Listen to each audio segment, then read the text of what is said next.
다윗 왕가에 벌어지는 일들이 근본적인 그 원인은 다윗의 아내가 지나치게 많았다는 것, 즉 다윗의 욕망과 관계가 된다. 아도니아의 사건도 아도니아가 때를 기다리지 못하고 권력을 향한 욕망 때문에 그것을 과시하려고 했기 때문에 그런 고통들이 벌어지고 또 그게 나중에 살육으로 이어지고 이런 비극들이 발생하게 되었다. 그 다윗의 10명이 넘는 아들들 중에서 아도니아가 네 번째 아들인데요. 첫째 아들과 셋째 아들은 죽었고 넷째 아들이 지난주에 반란을 일으킨 겁니다. 둘째 아들이 살아있어요. 그 둘째 아들이 길르압이라는 사람입니다. 성경에서는 이 길르압에 대해서 단 한마디도 언급하지 않고 있습니다. 그저 다윗의 둘째 아들이다. 완전한 침묵에 쌓여있는 인물이죠.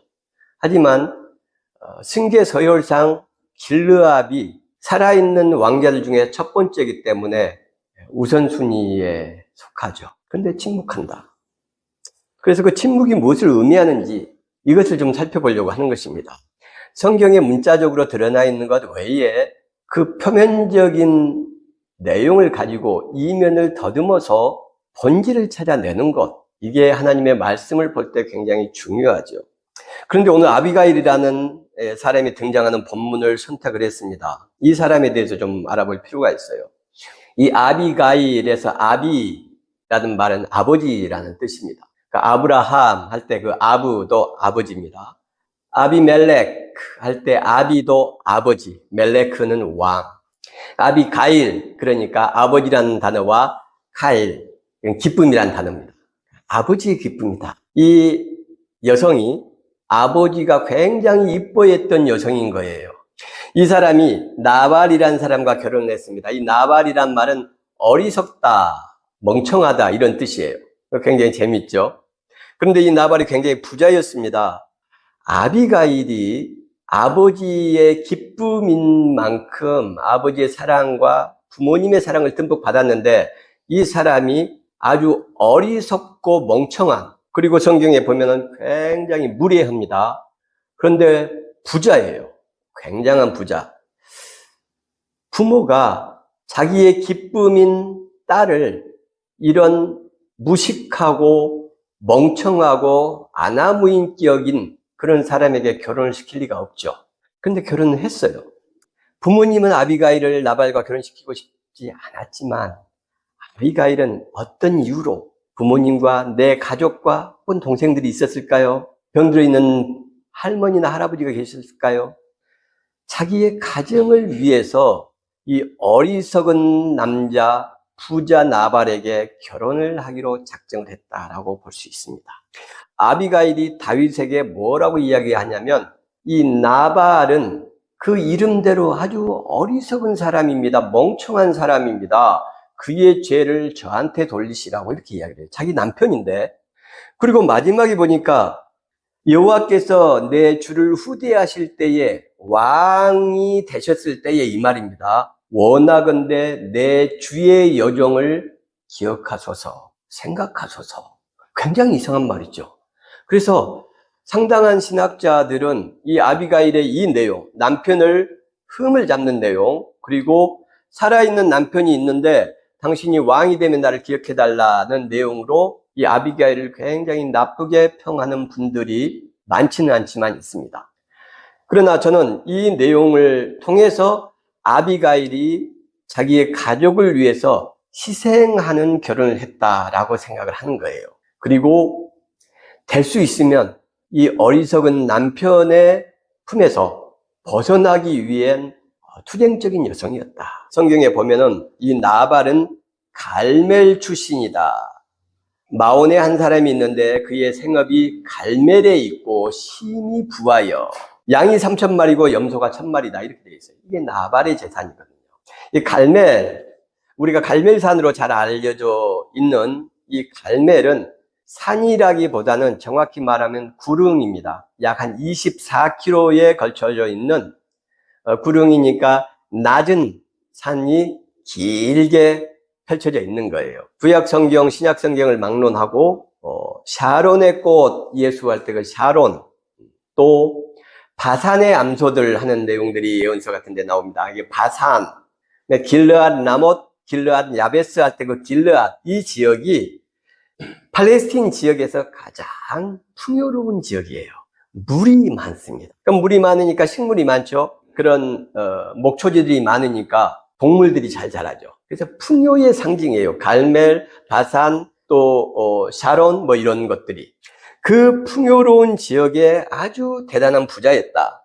2024년 기준의 재산, 순자산이라고 하더라고요. 그게 중위값, 평균값과 중위값은 좀 다릅니다. 중위는 중간에 위치한 값, 이 말이죠. 평균을 내버린 거고, 전부 더해서 숫자로 나눠버린 거죠. 그 중위값이 한 3억 정도 된답니다. 우리가 3억이 안 되면 나는 우리나라 중위값에도 중간도 못 미친다, 이렇게 보시면 돼요. 3억이 넘으면 중간은 조금 넘네, 그렇게 보면 되고. 이 평균값과 중위값이 굉장히 많이 다른데 5명이 있다고 치자고요. 한 명은 1억을 가지고 있어요. 그 다음에 두 번째는 2억, 세 번째는 3억, 네 번째는 4억, 그리고 5번째는 100억을 갖고 있습니다. 그럼 5번을 다 합하면 110억이 돼요. 110억의 평균값을 내면은 5로 나누면 되니까 22억이 됩니다. 이게 평균값이에요. 평균 재산. 근데 중위값을 따지면 중간에 위치한, 세 번째 위치한 사람의 재산을 따지는 겁니다. 그리고 1억, 2억, 3억. 세 번째는 3억이었지 않습니까? 3억이 중위값이에요. 그러니까 22억과 3억, 중위값과 평균값은 엄청나게 차이가 있죠. 중간에 위치한 사람들의 재산이 당시 이스라엘 사람들로 볼 때 양이 한 10마리 정도가 안 됐을 겁니다. 제가 어렸을 때 우리 시골에서 자랄 때에 소와 양과 염소를 다 합해서, 개까지 다 합해서 저희 집에 가장 많았을 때가 한 7마리 정도 됐던 것 같아요. 10마리는 도저히 넘지 못했습니다. 그러니 이것은 3000년 전의 이야기고, 평균적으로 한 10마리 정도, 일반적으로 중위값이 양 10마리라고 칠 때 지금 나발은 4000마리를 가지고 있는 거예요. 그러면 약 400배가 되죠. 자, 중위값 지금 2024년에 3억이라고 했습니다. 3억에 400을 곱하면 1200억 정도가 됐죠. 그러니까 간단하게 바보 계산을 하면 나발이 가진 재산이 지금으로 따지면 약 1200억 정도 된다, 이렇게 보시면 돼요. 작년에 통계를 낸 게 우리나라에서 순자산 300억 이상을 가진 사람, 주식과 현금화 할 수 있는 그런 것들이죠. 채권이니 뭐 이런 것들. 300억 이상이 11,000명입니다. 대한민국 5천만이 넘는 중에서 다. 그러니 이 나발은 1,300억 정도가 지금으로 계산하면 한 1,200억 이상이 되니까 엄청난 부자인 거죠. 11,000명이 아니라 이스라엘의 규모나 이런 걸 생각을 하면은 엄청난 부자인 겁니다. 이 사람이 양털을 깎았어요. 양털을 깎는 것은 이 목축을 하는 사람들한테는 큰 축제입니다. 추수하는 날이잖아요. 그래서 이제 즐겁게 흥겹게 어려운 사람들도 초청해서 고기도 나눠주고 이렇게 아주 잔치를 벌이는 좋은 날입니다. 이때 나발이 양털을 깎는다는 소식을 다윗이 들어요. 그래서 이 소년들을 보냅니다. 당신에게 샬롬이 있기를 원합니다. 당신의 집도 샬롬 있기를 원합니다. 당신 소유의 모든 것이 다 샬롬이 있기를 원합니다. 평강하기를 원합니다. 이렇게 말해요. 그러면서 당신의 목자들이 우리와 함께 있었지만 우리가 그들을 해하지 않았고 갈멜에 그들이 있는 동안에 그들의 것을 하나도 잃지 않았다. 그러므로 나의 소년들에게 은혜를 베풀어서 우리가 좋은 날에 왔으니까 내 손에 있는 대로 당신의 종들에게, 지금 다윗이 나발에게 하는 말입니다. 당신의 종들에게, 당신의 아들 다윗에게 은혜를 좀 베풀어 주십시오, 이렇게 말해요. 이게 지금 다윗이 20대 후반 때입니다. 30이 좀 되기 전인데, 다윗은 사울의 추격을 받고 있었지만 동시에 사울의 사위지 않습니까? 그리고 나라를 구했던 위대한 영웅이었죠. 그런데 그 다윗이 자기의 부하들을 나발의 당신의 종들이라고 이야기를 하고 다윗 자신을 당신의 아들이라고 이야기를 하는 겁니다. 이런 대목들이 바로 다윗의 위대함을 빛나게 하는 거예요. 얼마나 다윗이 겸손한지 한번 보십시오. 다윗이 도망을 다니면서 갈멜까지 도망을 왔는데 그 옆에 나발의 목축하는 목동들이 있었던 겁니다. 거기 다윗의 부하들이 한 600명 정도가 되는 데 있으니까 강도나 도적대들이 침범을 못했겠죠. 자연스럽게 보호가 된 것이고 다윗은 이들을 보호를 해준 겁니다. 그래서 이렇게 은혜를 좀 베푸십시오. 오늘 좋은 날이지 않습니까? 나를 당신의 아들로 생각하시고 내가 보내는 내 부하들을 당신의 종으로 생각하시고 호의를 구합니다. 이렇게 겸손하게 이야기를 하는데 나발이 이렇게 말합니다. 다윗이 누구며 이새의 아들은 누구냐? 요즘에 각기 주인에게서 억지로 떠나는 종이 너무나 많다. 내가 어찌 내 떡과 물과 내 양털 깎는 자들을 위해서 잡은 고기를 가져다가 어디서 왔는지도 모르는 놈들에게 주겠느냐. 나발이 어떤 성품의 부자였다라는 것을 금방 알 수가 있어요. 그러니 다윗이 너희는 각기 칼을 차라 하고 다 칼을 차고 지금 400명을 이끌고 200명은 짐을 지켜 400명 가자 죽이러 오는 겁니다. 나발이 다윗에게 모욕을 했던 그 장면을 나발의 하인들이 본 거예요. 아비가일에게 그 이야기를 합니다. 하인들이. 여기서 이제 아비가일, 아버지의 기쁨이란 이 여인이 어떤 여인인가를 우리가 살펴볼 필요가 있어요. 하인들이 와서 다윗 왕의 사위를, 부마를 주인님이 이렇게 모욕을 주고 그 종들을 쫓아냈습니다. 큰일 났습니다. 보통 일이 아닙니다. 다윗이 군사를 이끌고 지금 다 죽이러 오고 있습니다. 라고 이제 아비가일한테 보고를 한 거예요. 하인들이 신분사회 3000년 전에 아비가일에게 어떤 어려움과 고통과 문제들을 충분히 이야기할 수 있는 이 소통 관계, 긴밀한 신뢰 관계가 구축이 되어 있다는 것을 우리가 알 수가 있어요. 아비가일이 얼마나 따뜻하고 온유한 성품이었는가, 약자들을 얼마나 친가족처럼 대했는가, 그것을 우리가 쉽게 알 수가 있죠. 이 하인들이 지금 주인 집안에 위기가 닥치니까 그 문제를 해결하기 위해서 아비가일을 찾아갔다는 거죠. 아비가일이 그 전에도 집안의 어려움과 문제가 있을 때마다 지도력을 발휘해서 그 능력을 발휘해서 그 문제들을 잘 해결해 왔다는 것을 미루어 짐작할 수 있어요. 여주인을 믿고 이 하인들이 신뢰하면서 그에게 이 큰 문제를 이야기를 한 것이죠. 아비가일이 소식을 듣고 나서 예물을 준비를 합니다.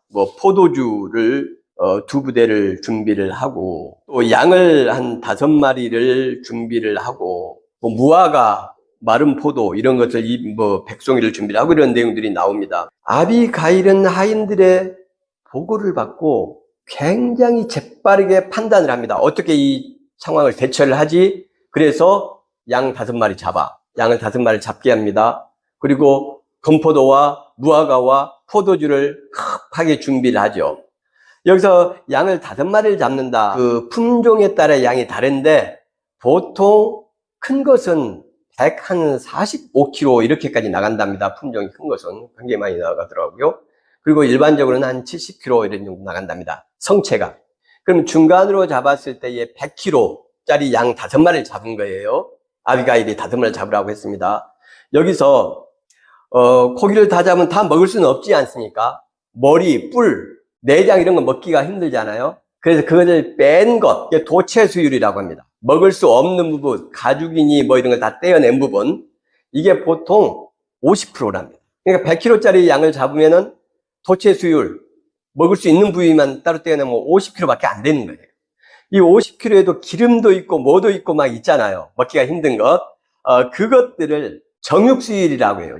먹을 수 있는 고기만 딱 따로 내는 거, 기름 같은 걸 다 떼어내고, 이 정육수율은 도체수율에서 또 70%가 돼요. 그러니까 100kg짜리를 잡으면 도체수율은 50kg가 나오고, 이 50kg짜리의 정육수율은 70%니까 35kg가 되는 겁니다. 그럼 우리가 보통 고기 1인분에 150g, 200g 정도 되죠. 그러면 35kg면 몇 명 정도가 먹을 수 있겠습니까? 대충 감이 나오죠. 5마리예요. 그러니까 350g씩 먹는다고 치고 35kg면 100명이 먹을 수 있지 않습니까? 5마리면 500명이 먹을 수 있죠. 풍성하게 그런데 여기 다윗을 따르는 사람들 중에 아이와 여성과 노인들이 있습니다. 그러면 600명이 차고 넘치도록 먹을 수 있는 양이 양 5마리인 거예요. 성체. 뭐를 말씀드리고자 하는 거냐면 아비가일이 얼마나 빠르게 계산을 하고 그 계산이 얼마나 치밀하고 정확한가를 제가 말씀을 드리려고 하는 거예요. 그 위기의 순간에 지금 다윗은 청년들을 데리고 400명을 끌고서 다 죽이려고 오는 겁니다. 그런데 그 긴박한 순간에 이렇게 아주 뛰어난 지혜를 발휘해서 철저하게 준비를 해요. 그리고 자기는 나귀를 타고 산 호젓한 곳을 따라 내려왔다 이렇게 돼 있어요. 왜 호젓한 곳을 혼자서 내려왔을까? 하인들을 예물과 함께 먼저 보내고 자기는 다윗을 만나서 무슨 말을 어떻게 할 것인가, 어떤 행동을 취할 것인가를 조용히 생각하면서 내려온 거예요. 엄청난 지혜가 있는 사람입니다. 그리고 다윗을 만나자마자 오늘 읽었던 내용이 23절에서 24절에 있죠. 아비가일이 다윗을 보고 급히 나귀에서 내려 다윗 앞에 엎드려 그의 얼굴을 땅에 대니라. 그가 다윗의 발에 엎드려 이르되 내 주여 원하건대 이 죄악을 나 곧 내게로 돌리시고 요종에게 주의 귀에 말하게 하시고 이 요종의 말을 들으소서. 자기를 여종이라고 계속 표현하고 있죠. 다윗의 발에 엎드려서 절을 했죠. 그의 얼굴을 땅에 댔다. 머리를 땅에 대고 절을 했다. 이게 당대 아마도 이스라엘 내에서 가장 부자 부인이었던 아비가일의 한 행동이에요. 엄청난 겸손과 자기 비하가 있죠. 다윗은 이제 30도 안 된, 물론 부마였지만 왕의 추격을 받는 사람이에요.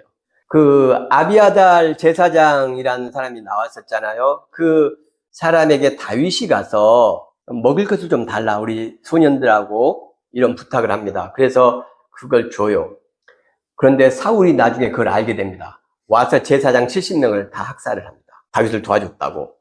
그러니 그 내용을 알고 있었을 아비가일이 이렇게 한다는 것은 자기의 생명과 모든 것을 바친 너무나 무서운, 사울에게 걸리면은 다 죽는 그런 위험하고 무서운 일이죠. 그런데 그것을 결단하고 자기 비하를 하면서 겸손하게 다윗을 영접을 하는 내용입니다. 내 주여 여호와께서 살아계심을 두고 맹세하노니 내 주도 살아계시거니와 내 주의 손으로 피를 흘려 친히 보복하시는 일을 여호와께서 막으셨으니 내 주의 원수들과 내 주를 해하려는 자들은 나발과 같이 되기를 원하나이다. 다윗의 가장 아킬레스건, 하나님을 이야기를 하는 겁니다. 제가 온 것은 당신의 손에 피를 묻히지 않게 하시려는 하나님의 은혜로운 준비하심입니다. 이렇게 이야기를 하는 거예요. 다윗이 제일 무서워하는, 제일 어려워하는 것이 하나님이란 이름 아닙니까? 아비가일이 다윗을 얼마나 정확하게 꿰뚫어 보고 있는지, 다윗의 약점이 무엇이고 장점이 무엇인지를 정확하게 알고 있어요. 다시 말해서 이 아비가일이라는 여성은 당시 유대 사회의 지도자들과 그 정치적인 흐름과 이런 것들을 꿰뚫고 있다는 내용입니다. 지혜롭다는 이야기죠. 28절에 보면 이렇게 됐습니다. 주의 여종의 허물을 용서하여 주옵소서. 여호와께서 반드시 내 주를 위하여 든든한 집을 세우시리니 이는 내 주께서 여호와의 싸움을 싸우심이요 내 주의 일생에 내 주에게서 악한 일을 찾을 수 없습니다. 주의 여종의 허물을 용서하여 달라고 그러죠. 그 앞에 27절이 이 여종은 당신이 보내신 그 소년들을 보지 못했습니다. 그래서 나발이 모욕을 한 것인데 제가 비록 그 소년들을 보지 못했고 그 소식을 듣지 못했지만 그 잘못은 전부 저한테 있습니다. 저를 용서해 주십시오. 여호와께서 내 주를 위하여 든든한 집을 세우시리니, 이건 무슨 말일까요? 당신이 왕이 될 거라는 이야기입니다. 하나님께서 당신을 결국은 왕으로 세우실 겁니다. 그리고 당신은 여호와의 싸움을 싸우기 때문입니다. 기가 막히죠? 다윗의 내면의 모습, 즉 바탕에 깔린 신앙적인 약점, 그걸 지금 잡고서 설득을 하는 거예요.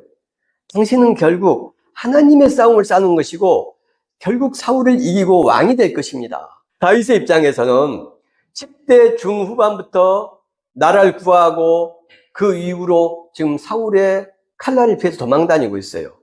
그리고 그게 10여 년이 지났습니다. 지금 20대 후반 30 이전이니까. 이 젊은 다윗의 피 끓는 그 용기와 힘이 있는 이 청년이 얼마나 분통하고 억울하고 뭘 잘못했어야 말이죠.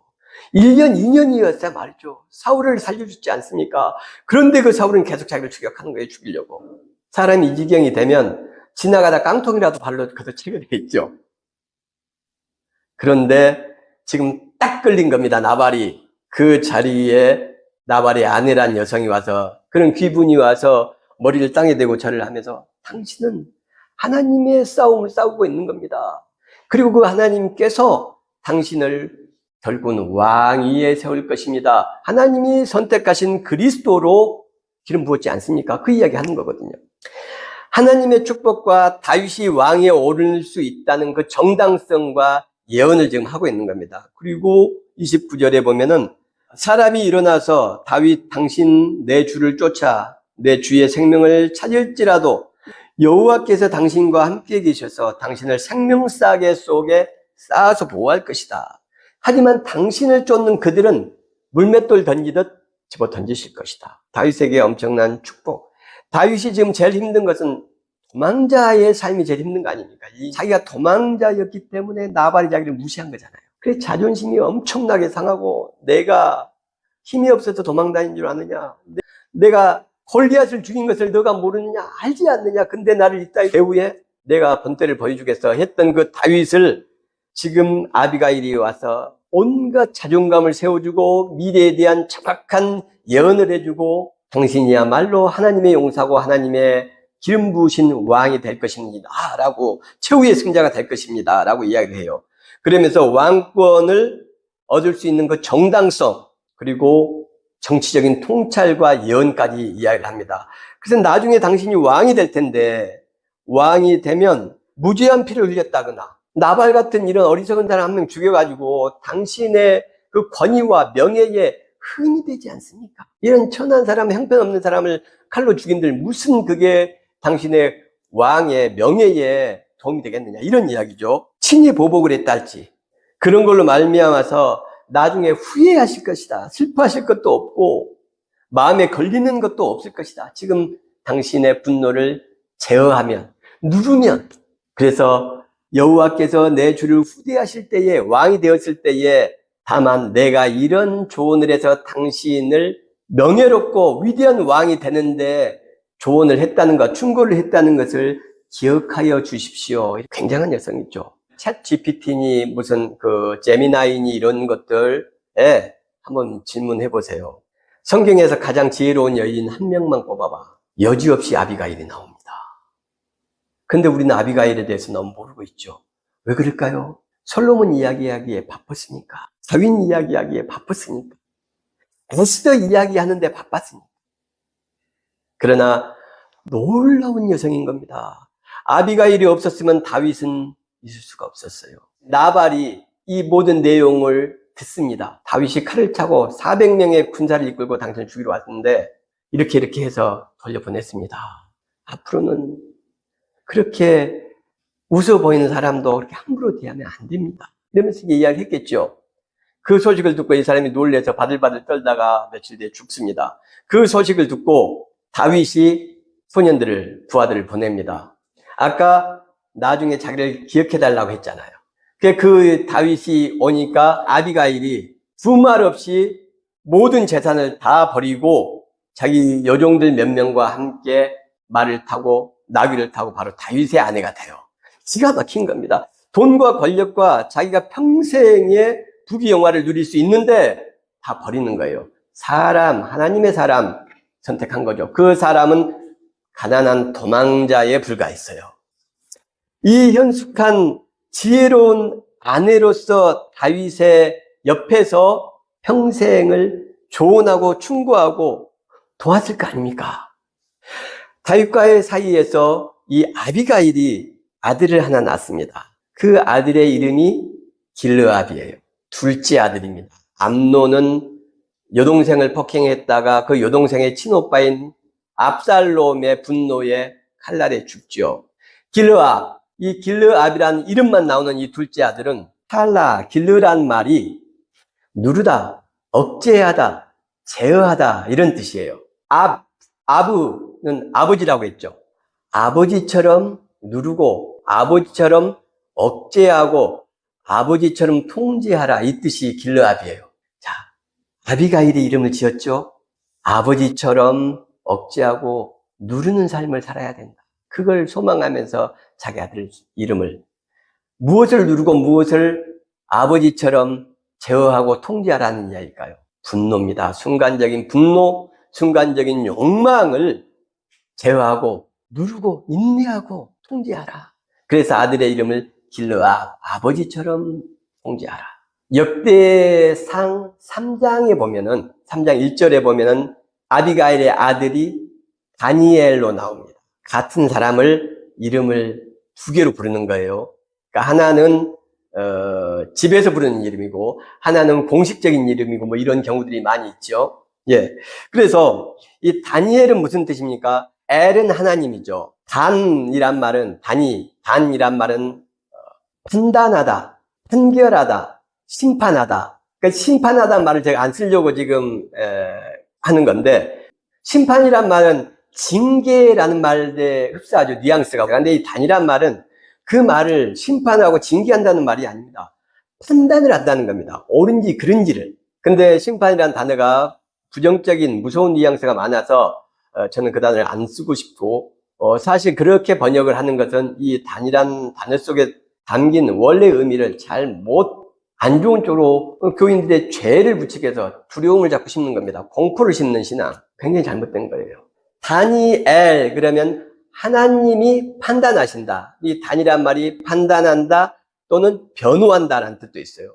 우리는 이 길르압 다니엘을 생각하면서 둘째 왕자, 형이 죽었으니까 첫 번째 왕자로서 당연히 권력 왕자를 승계하고 왕이 올려야 되는 거 아니냐, 이거 너무 바보 같지 않냐라고 생각할 수 있습니다. 왜 우리는 그런 생각을 하게 되는 걸까요? 이건 성경적인 사고가 아니고 세상적인 사고입니다. 바로 그런 우리 기독교인들의 권력지향적이고 힘지향적인 잘못된 사고, 반성경적인 신앙의 행태를 하나님께서는 책망하시기 위해서 이 길르압이라는 단어를 넣으신 거 아닌가? 이 사람을 성경 속에 등장하게 하신 거 아닌가? 암논 자기의 형이 여동생을 폭행을 하는 모습을, 그 사건을 이 길르압은 다 보고 있었습니다. 그 다말의 친오빠인 압살롬이 양털을 깎는데 왕자들 전부 초대를 합니다. 의도적으로 하는 거죠. 여동생의 복수를 하기 위해서, 암논 형을 죽이기 위해서 그러는 겁니다. 그래서 왕자들을 전부 불러요. 여기에 암논도 참여했고 두 번째 왕자인 길르압 형도 참여를 한 겁니다. 거기서 압살롬이 암논만 살해를 합니다. 자기의 형이 자기의 동생에게 처참하게 난자당하는 모습, 그리고 죽어가는 모습, 그것을 길르압은 보고 있었습니다. 어떤 생각을 했을까요? 형의 욕망과 탐욕이 어떤 결과를 이끌어내는지, 형이 절제하지 못하고 누르지 못한 그 감정들이 어떤 결과를 가져오는지를 잘 보고 있었을 거예요. 압살롬이 도망을 갑니다. 다윗이 나중에 용서를 해주죠. 돌아와요. 그런데 그 압살롬이 용서받고 아버지의 은혜를 생각하는 것이 아니라 권력욕에 심취해서 쿠데타를 준비를 하고 결국은 아버지를 죽이겠다고 칼을 들고 반역을 합니다. 다윗이 신발도 신지 못하고 도망을 가요. 그 도망자의 대열에 둘째 아들, 지금 왕위 서열, 승계 서열 1위인 길르압이 있었어요. 침묵의 왕자. 그가 아버지의 맨발 벗은 모습으로 도망가는 것을 지켜보고 있었고, 동생 압살롬이 아버지의 후궁들을 모든 백성들 앞에서 폭행을 하는 모습을 또 보았습니다. 그리고 그 동생의 결과, 비참한 죽음, 요압에게 죽음을 당하는 그것도 역시 길르압은 다 보고 있었습니다. 욕망이라는 것이 과할 때 어떤 결과를 가져오는지를 이 비참한 형제간의 사륙과 반역과 정치적인 폭풍 속에서 길르압은 한마디도 하지 않았지만 어머니 아비가일의 지혜로운 손을 붙잡고서 다 보고 있었던 거예요. 그러면서도 그는 어떤 말도 하지 않고 침묵하고 있습니다. 길르압이라는 단어, 이 이름 속에 담긴 그 침묵의 의미는 그런 거죠. 아도니아가 자기를 젖히고 왕이 되고 싶어 해서 준비하는 그 암투와 탐욕을 드러내는 순간에 아비가일이 지혜로운 사람이 있었고 그 아들 길르압 몰랐겠습니까? 밧세바가 10번째 다윗의 아들 솔로몬을 왕으로 세우려고 하는 그것을 이 지혜로운 아비가일이 몰랐겠습니까? 길르압이 몰랐겠습니까? 그는 권력의 투쟁과 암투 가운데서 침묵을 지킨다는 것은 이것은 그저 길르압이 무능하고 형편없어서 숨어 있었기 때문에 비겁한 사람이기 때문에 그런 게 아니에요. 길르압은 어머니의 교육과 지혜로운 방침에 따라서 자기의 욕망을 제어하고 누르는, 그래서 그 속에서 하늘의 샬롬과 평화를 지켜가는 말 없는 투쟁과 웅변의 삶을 살았던 것이죠. 그래서 그의 침묵은 범상치 않은 것입니다. 길르압이 결국은 왕이 되지 못한다는 것을 알고 있습니다. 솔로몬이 결국은 왕이 되죠. 그래서 일반적인 시각에서 바보 아니냐, 지 숟가락도 챙기지 못하는 서열 1위에 있던 사람이 왕위를 계승받지 못하는 것은 어리석은 거 아니냐라고 말할지 모릅니다. 그런데 성경은 그의 이름이 역대기를 통해서 다니엘, 하나님께서 평가하시고 하나님께서 변호하신다라는 이름을 부여했다는 걸 기억하셔야 돼요. 우리가 세상적인 관점에서 다니엘, 길르압은 실패자다, 침묵의 왕자고 자격 없고 형편없는 루저였다라고 생각하는 것은 엄청난 잘못인 겁니다. 오늘 말씀을 통해서 하나님께서는 우리에게 너가 욕망의 부추김 속에서 욕망의 지배를 받는 암논 아니냐? 너가 혹시 압살롬은 아니냐? 너가 형 길르압을 자치고 왕이 되고 싶어 했던 아도니아 아니냐? 너가 좀 똑똑하고 남들보다 배운 게 있다고 해서 솔로몬처럼 앞에 수많은 형들이 있음에도 불구하고 왕위를 찬탈하는 그런 탐욕의 노예 아니냐? 그러나 너가 100년 동안 사는 이 삶이 너는 성공이고 너는 승리했다고 생각할지 모르지만 결국은 다니엘, 하나님께서 판단하시고 하나님께서 평가하시는 것이다. 하늘의 평화, 하나님 자녀들 마음속에 있어야 될 그 샬롬은 세상의 욕망으로부터 올 수 없다라는 것을 기억하시는 것이 좋을 것 같습니다. 엄청난 영광, 왕의 권력이라는 것은요, 세상 모든 권력과 힘과 좋은 것에 총합니다. 왕의 권력은요, 신적인 권력입니다. 인간이 누릴 수 있는 가장 큰 힘을 왕은 가지고 있어요. 그런데 그 권력욕 앞에서 길르압은 침묵하고 자기 내면의 평화를 지키기 위해서 자기의 욕망을 억누르고 제어하는 삶을 살았다는 것입니다. 그리고 성경은 그의 이름이 하나님의 변호하심, 하나님의 판단하심이라는 다른 이름이 있다는 것을 이야기하시는 것이죠. 길르압이라는 이름 속에 담긴 하나님의 의미가 무엇일까? 하나님의 뜻이 무엇일까? 다니엘 속에 담긴 하나님의 메시지는 무엇일까를 고민하며 다니엘과 길르압 같은, 아비가일 같은 축복의 삶을 살기를 바랍니다.